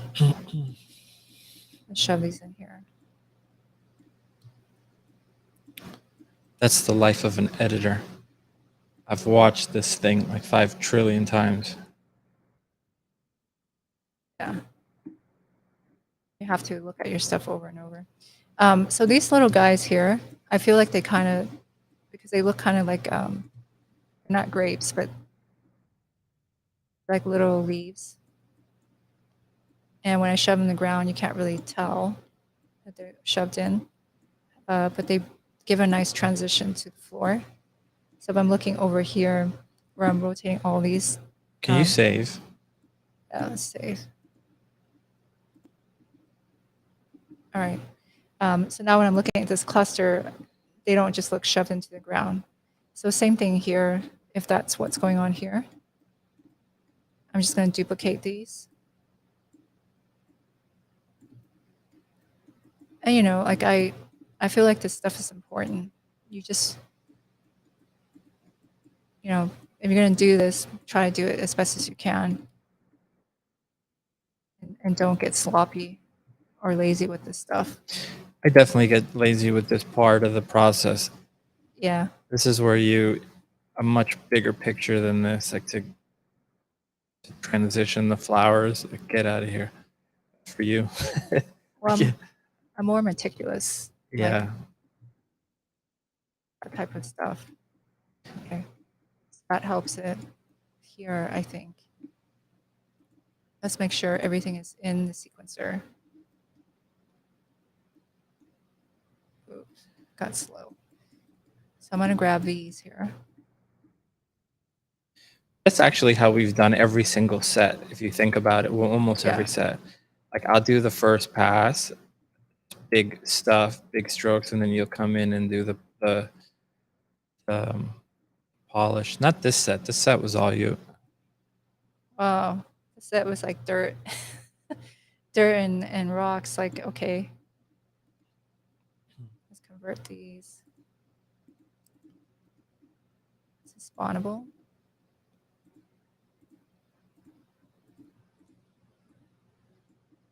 Okay. And the aloe vera. I actually don't like working on Miguel's computer. I like mine. Plus, he uses a mouse, and I'm really bad with mouse.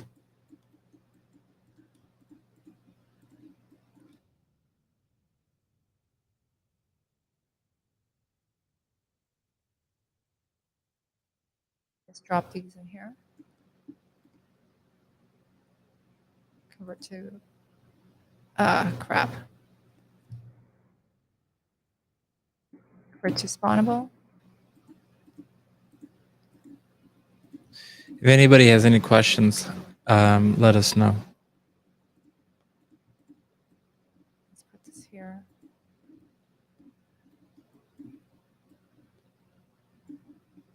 Let's save. Okay. I think I may be okay with this for now.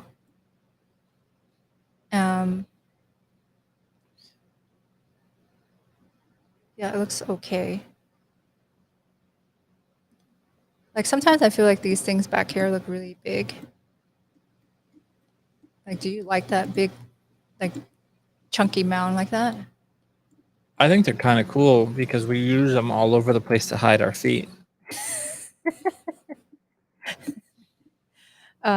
Maybe this light shape should be connected here. Like you see how these plants are in shadow. We have this kind of shadow shape here. Maybe I should like complete that. Yeah, it does. I think it does work to hide the feet. And also, we're doing so many like flying little rocks and stuff that kind of sells the illusion that there is like little rocks and pebbles everywhere. Yeah. So I'm going to try to place this in here. The color kind of makes it stand out.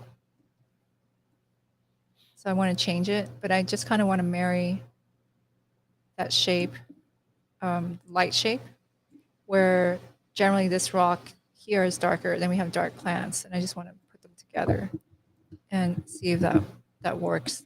Let's find the color of this rock. I'm going to duplicate this, assign that, and let's just modify this to be more red. This is not very red at all.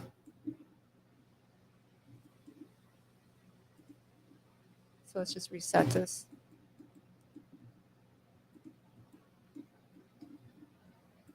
Okay, so all my colors should be reset.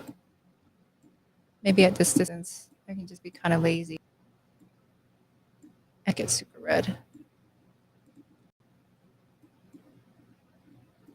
Okay, so it's pretty red, but it's really dark. So let's make it brighter. And I'm looking on this side. It does have a lot of splotching, so I want to decontrast that. And maybe I can lower my brightness. And my red, white, towards more orange. If you want to see like how I put the shader together, you can look at some previous streams. I probably covered that stuff a lot. Well, not probably, I definitely did. Okay, so these are kind of cutting into the plants. I'm not sure about this. Let's lower it. Okay, that works, I think, better. It's getting hit by the sun. All right, I think that works here for me. And I think some of the other stuff, I just have to go work on these trees, like modify them, give them some leaves. So they just look really sparse. And I'd like to have vines wrap around them. It's a small detail, but I think you'll notice it so it doesn't feel as stiff. What I like about these dead trees is they feel very organic. You know, they feel complex.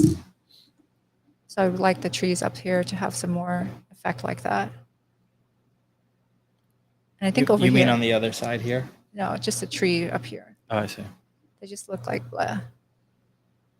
But that is what those trees look like. Yeah, but if you have vines growing on them, they just look more organic. Yeah. And a few leaves, I think that would be fine. I think this is it for this one. Save it. Okay. Yeah. You want to take over a different shot?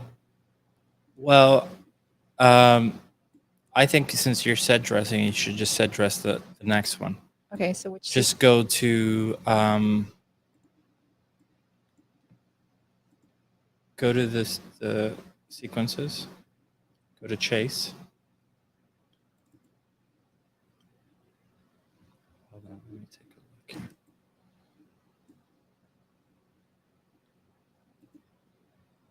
look. A la run to log. Aloe, run to log. Okay, let's open the sequence.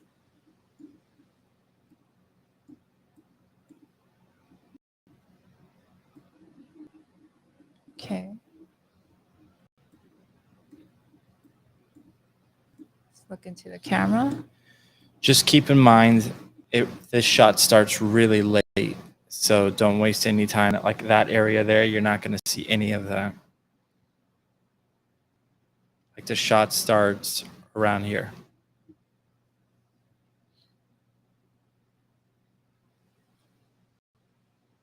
Did you adjust the lighting on this stuff here too? Yeah.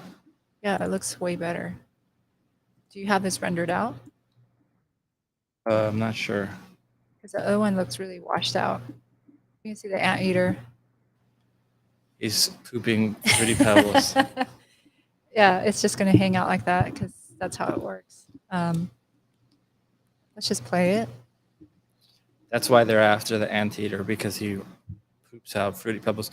A student once gave me a poop coffee as a gift, which is a real thing. Yeah, it is a real thing. Yeah, so these lemurs, they give them, I don't know if they're lemurs. I think they're like a lemur type animal. They feed them these coffee beans, and they can't digest them, but they love them. So then they poop them out. They wash them, and I guess the acids in the lemur's stomach plus the coffee beans themselves create a very famous type of coffee, and it's literally poop coffee. And yeah, so that's what they're after here. This guy poops out fruity pebbles.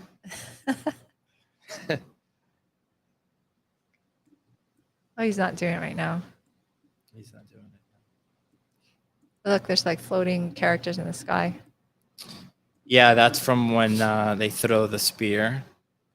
Oh, you have them like literally in the air like that? Not that high. That's just like where the alembic pops.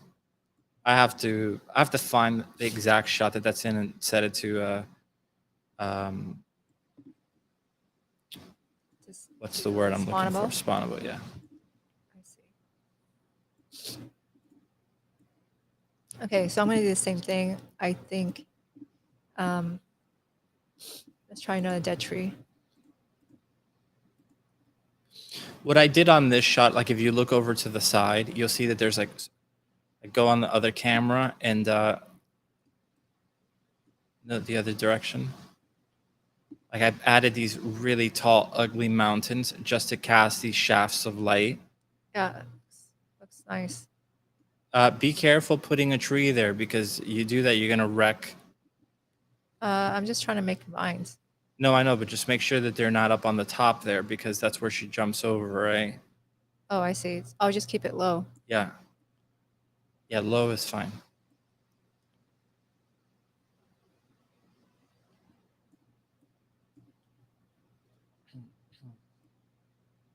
Okay.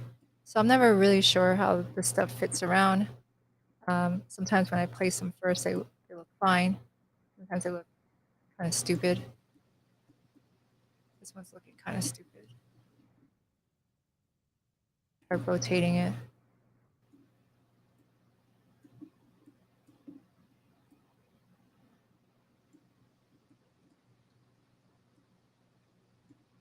Okay, stress this lower.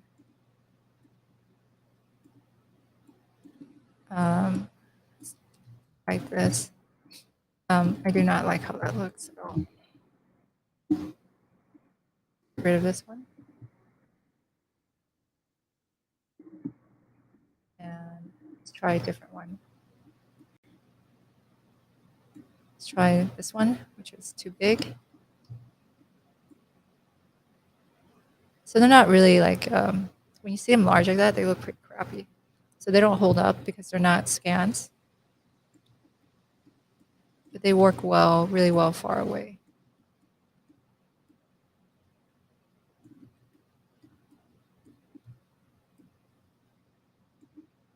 Again, like that.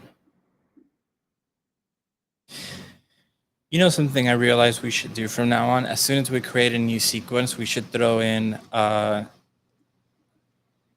directional light, the environment fog, and what's the other one? The HDRI. Well, the HDRI, you can't do much with it anyway, but those two at least. You always have them in there. So if you accidentally move them, it'll always be. You mean in your sequence? Yeah, like it should be the first thing you add to every sequence is your primary light. That way you don't accidentally move a light that could then ripple across the entire animation. Yeah, it sounds like a good idea. Let's throw this little rock here. Well, Very came in little. really big, but it's supposed to be little. I didn't scale these. I do notice when I use the Megascan stuff that they come in like really different sizes, sometimes really huge and really small. So you just have to adjust it a little bit. I just want to hide that branch or the end of that trunk because it looks very weird.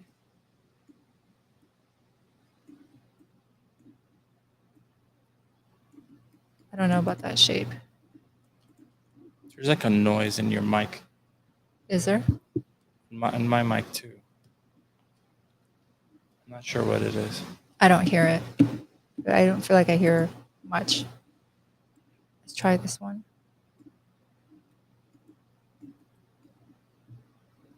Or, you know what? I'll just duplicate this one. And it will look different. The other ones don't work because when I try to place them, their shape thing, which is just so different. But I think this will work.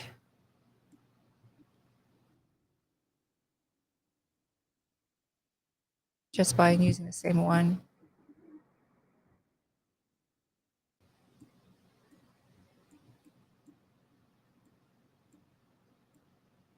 Just placing it here.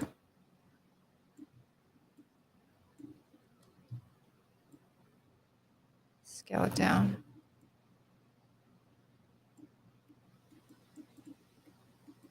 And let's just add like a plant. All these are in your sequencer, right? What? All these rocks and stuff. Which rocks? The Right main here. ones? Yeah. Yeah, they should be. Okay. Actually, I don't think so. I think I left those as Part of the main set. yeah, because it is a pretty important piece. Yeah. So I'm looking through the sequencer. It's really messy. Everything is open. That open stuff happens sometimes by itself. Yeah. But let's organize a little bit because this makes it really hard. Let's drop the camera at the top. Let's put the other actors. Let's drop my lighting here. Like to group together stuff that is not spawnable. Your smoke bursts here are not spawnable. You could turn those to be spawnable. Just do that. Let's convert them. The reason why it's not such a big deal that they're not spawnable is because they only trigger if they are in the sequencer. I see. Do you see what I mean? Because it's using the spawn rate. Right. So, but it may as well just put it in. Let's just save it here. So that was easy. More organized now. This one here is not spawnable, and then this one here, I'll put in a sequencer. So I'll leave it the same as not spawnable. And then I want to place some more of these plants here. That's spawnable. Take this.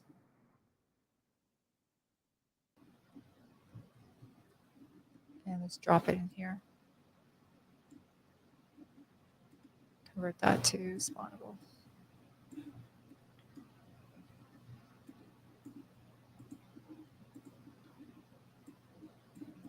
You know, I feel this stuff is not super exciting. Well, I feel like nothing I do is really exciting. So that's just my viewpoint on my own work. The stuff you do is exciting. This part is, it's the Martha Stewart part. It's Yeah, but I feel like most of my stuff is like Martha Stewart's type of stuff. I don't think so. Okay, these guys are cool, but they look kind of funny. They are also not spawnable. I don't know if you wanted these to be. But let's rotate them a little bit. I don't care if they're spawnable. This is a unique part of the map, right? What do you mean a unique part of the map? Like, well, only... We only ever are around here for this, so... Yeah. That's like, I don't mind if you see this in the background. Okay. Here we have this kind of cool pile. I'd like to save. And I know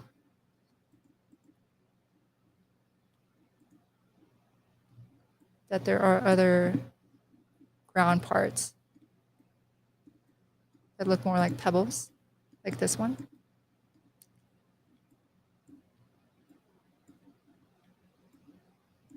And I'd like to transition this chunky part where it goes into the log a little bit better. So I'm going to scale this down. It just feels kind of like it just... Yeah, like it just starts and ends. Yeah. So I think by bringing in a different piece,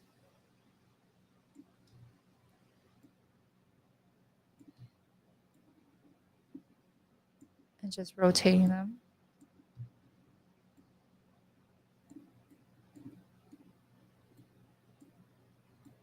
making sure it sits. And it's not a lot, but it is to me. So, okay, let's see. There's different types. I think they're all the same kind of ground. I think you could probably use the same piece, just scale it differently. You can, but I always try to use like just something different, just because trying to be, you know, non-repetitive. If you scale that and rotate it and people still notice it's the same piece, we're in a lot of trouble.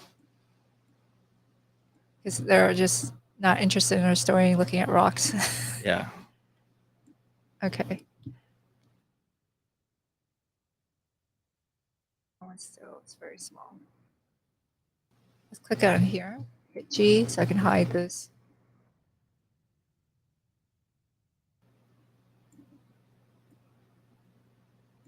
Okay, I think that's better. It's not huge.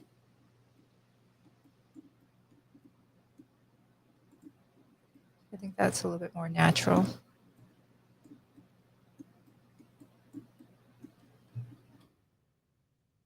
I'm just going to duplicate this one again.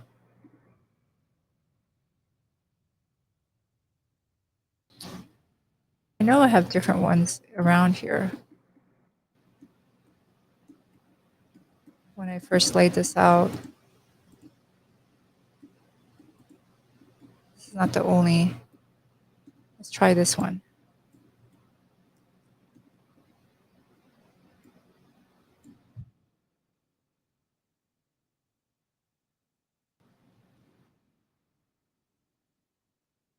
Really big. So scale this down. It's gone to a really weird size. Let's reset this scaling on this. Yeah. Looks freaked out. What were you going to say? No, I was going to say that. Just to reset the scale, it's probably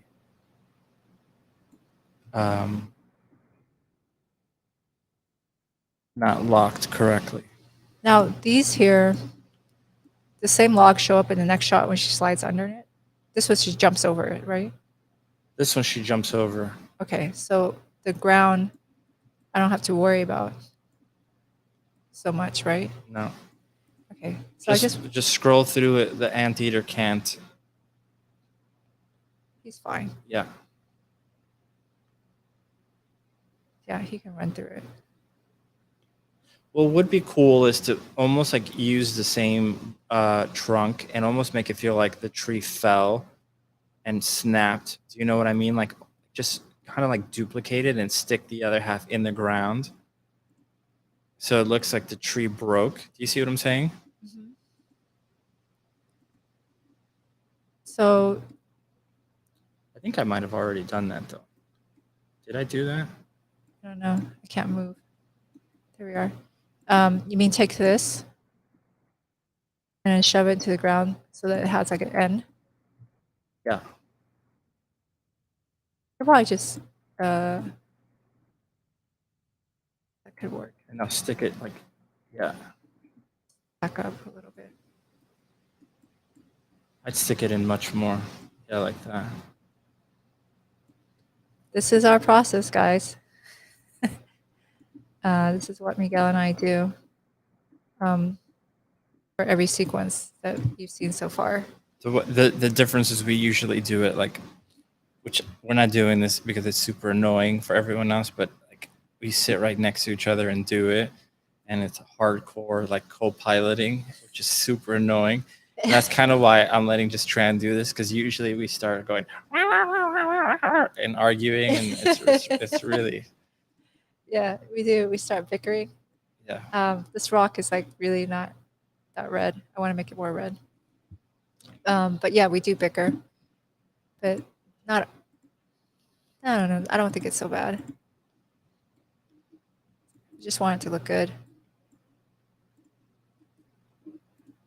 Okay, so I made this a little bit more red. It was really gray. It was standing out. But I think this is. Did you put the tree trunk in there? You did, right? Yeah, it's right there. Okay, cool. So the shot starts right around, not even that far. It looks good from here though, because you see the shadow and you see this out of focus thing. Yeah, but that ain't the shot. Okay, so the shot starts where? Oh. Ah. All right, so like, why don't you try bringing in some of the stuff that is from back here that looks nice? Bringing it forward, you mean? Yeah, I mean, you can leave this one back here. We just duplicate it. Sure, do it. So it starts around. Are you cropping into it? No, right? No. It is funny to see those rocks shooting out like that. But I'm kind of immature, so. It's not actually coming out of his butt, you know. It's just coming out of the ground. But it does look like it's coming out of his butt. Yeah, but you know, I like giggling at stuff like that. But I think this looks nicer because then now the frame has something dark. Yeah. And something out of focus. We always try to frame things in 3 layers. So if you guys have been in Miguel's class, you know at this point, like Miguel is all about make sure you have the foreground, middle ground, and the background. So when I look at this here, I think it looks cool. But now we can have some more kind of foreground pieces like this. I think that would look nice. And it would be nice to kind of pass through it. Let's see here. So it just cuts out here. So it's moving really quick. Comes over here. Yeah, Ricardo's saying it could use more fog. That's my other one. I have 2 Yeah. go-to. I probably like 2 or 3, but it's usually more fog, something in the foreground, and the third one I'll probably remember. But that's it. I have 3 go-to. Or your light from the back. Oh, and the light from the back. Yeah, yeah. Which we haven't really done. We haven't done on this, not because we haven't tried, but Unreal doesn't. It's a couple of reasons. Yeah. One, just shot consistency. You can't light everything from the back, right? So if you reverse your camera, it's just. I think the next sequence is going to be more dramatic and lit from the back. Yeah. The murder. Yeah, that's going to be the murder. This guy looks really funny. So these guys have subsurface scattering. That's why they have all this noise. It doesn't show up when you're rendering, but when you're previewing and your memory is low, you'll notice it. I'm going to put a darker material on top.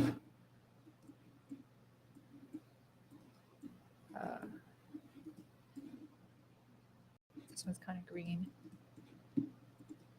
Let's try this one here. Okay, so it's not as glowing anymore, so it's a little bit better. So sometimes when we're trying to get this dark look on something, and the light's not doing it, I'll just make the textures darker. This one here, it's really dark, but that's just from the atmosphere. But I feel like it would be nice. You know, this looks so desaturated over here, this part of the frame. What do you think? You mean to put something darker back there? Well, I don't know. Like my eye goes to it and go, oh, it's kind of ugly. When I look at this part here. It doesn't really bother me when I see it like this, though.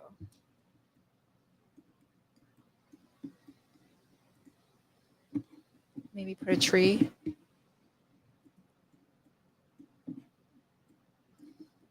What do you think?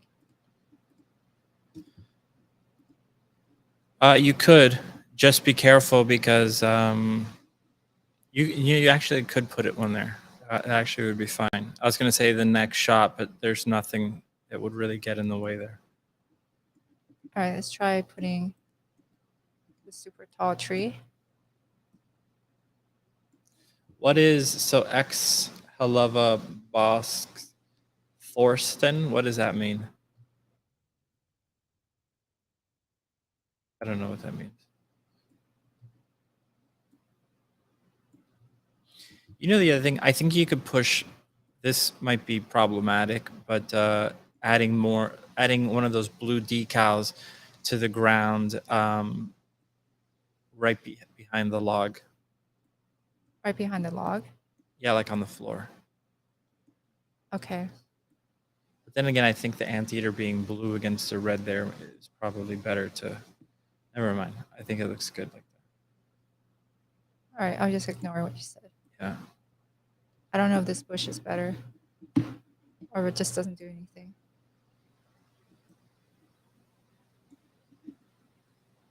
It's kind of maybe better. I think that's kind of it. This rock looks kind of sad though. Like there's just like floating guys here. I kind of like that rock. No, but I mean these little cacti flowers. Yeah, they're kind of cool. Well, they're cool too, but they just kind of like they don't have transition. But what are they going to transition to? Or you just put other stuff in there. Smaller ones? Yeah, these guys work great because they're like you just bunch them up, scale them down a little, shove them in. Your mouse sucks. My mouse is awesome. No, your mouse is bad. That's nice. I think something like that. Just give it.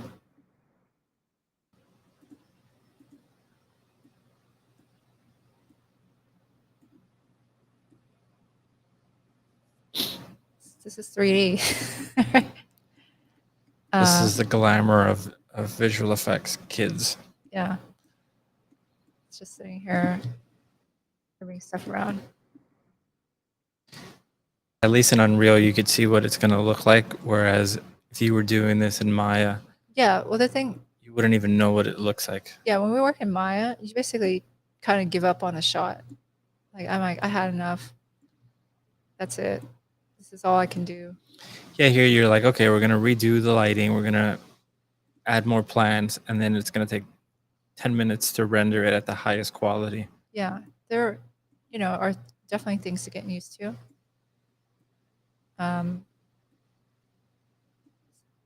Yeah, which that's another thing. I didn't get into that, but this week went in there and added a lot more custom attributes to make the motion blur better. In particular, because of the sequence that is all just a blur. Did it help? Oh, yeah, definitely. I mean, it still looks like a blur. It is what it is, but it doesn't have like ugly artifacts in the motion blur.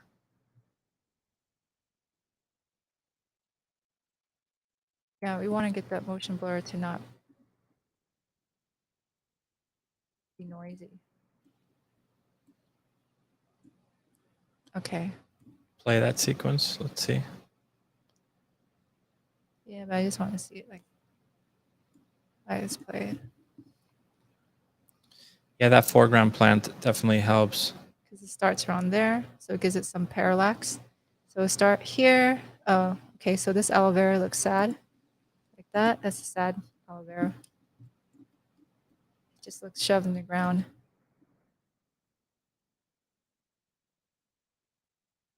Most plants are shoved in the ground. Well, in CG, it's like, you go, oh, that looks so CG. And then sometimes in real life, it really does look like that. Being a smart ass. Okay, let's try transitioning this. Let's do something different. This one works pretty well. No, not this one. This one's ugly. This kind of works. I was going to put, not this one either. This one. Okay, so I like this one because it's kind of spiky. It's a little bright. So let me just change the material into one of my alternate materials.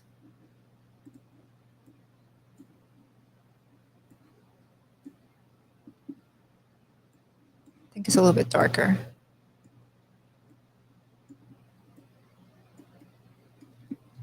Scale it down.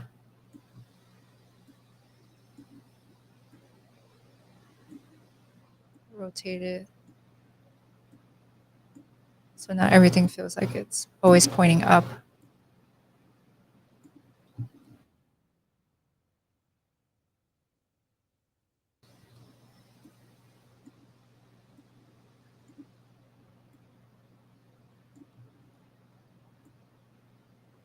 And let's put like the ones I call grapes. You know, they're not grapes. They have a strong subsurface though. Yeah.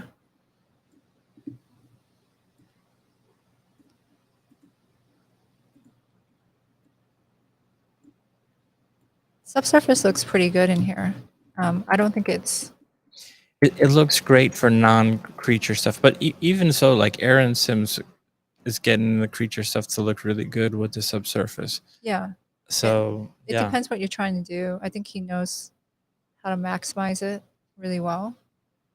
But if you try to do, you know, one of the most difficult types of material to make, and it has a lot to do with the shader, is something that is see-through and has subsurface, because then it has refraction and subsurface scattering combined, and not all shaders can actually do that. And definitely can't do that in here. So I think that's where you would hit a limitation. I think this is okay. I don't know. Let's play it. And then that's it. It's 3:15.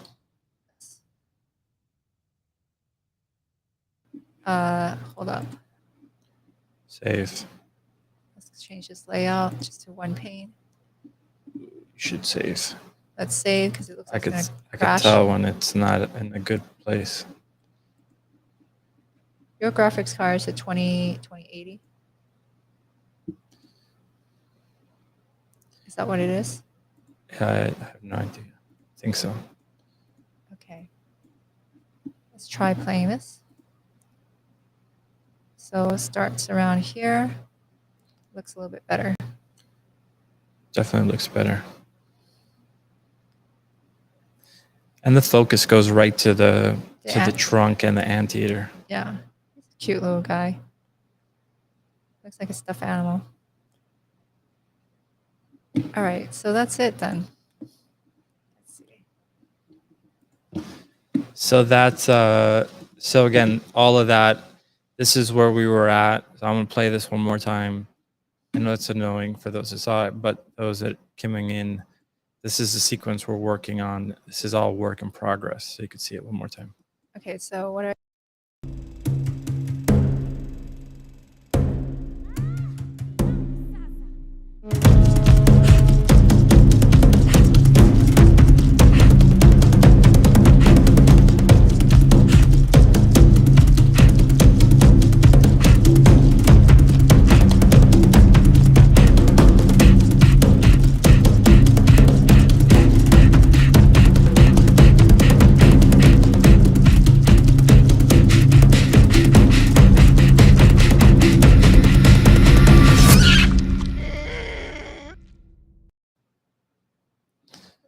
That's it. So yeah, that's you could see some of the shots there. The new stuff, the Tran layout looks better already. So our goal is I'm moving on to the next sequence now. So what's probably going to happen this coming week is Tran is going to just clean this whole thing up and make it pretty like she did today. For the rest of the shots, I'm going to move on to the next sequence, start getting everything in order. And thank you, Ty. And let's wrap this freaking thing up. Yes. So our next sequence will be the last. And I think our opening shot where you saw the wide, we'll probably work on that last too. Yeah, the cool thing about the next sequence is, unlike every other sequence we've had to build these sets. We've had to build a bunch of props. This next sequence is taking place in areas where we've already been. So, yeah. Okay, so we'll talk to you guys. Well, we'll be back here next week. Have a good one, everyone. Yeah. So thanks everyone. If there's is there any questions before we go? If not, we appreciate everyone coming in. So Substance Media, Ty, thank you, sir. Still don't know what this is, but I'm gonna assume it says you guys are awesome. And Better not to Google. yeah, I don't even want to know. But yeah, unless you guys have any other questions, thank you guys for tuning in. We're almost done. So thank you to Gnomon, and Alex, of course, and what else? That's it. The finish line is in sight. This thing is going to look much better by next week, and we're on to the final sequence. So, all right. See you guys. Remember, if you want to follow us, always check this here. If you look at this video after it's live, make sure you leave a comment so we know that people are actually looking at this stuff. So there you go. And that's it. See you guys around. Let me play this. We're out of here. Tran? Yes. Say bye. Bye. Bye. Just wait.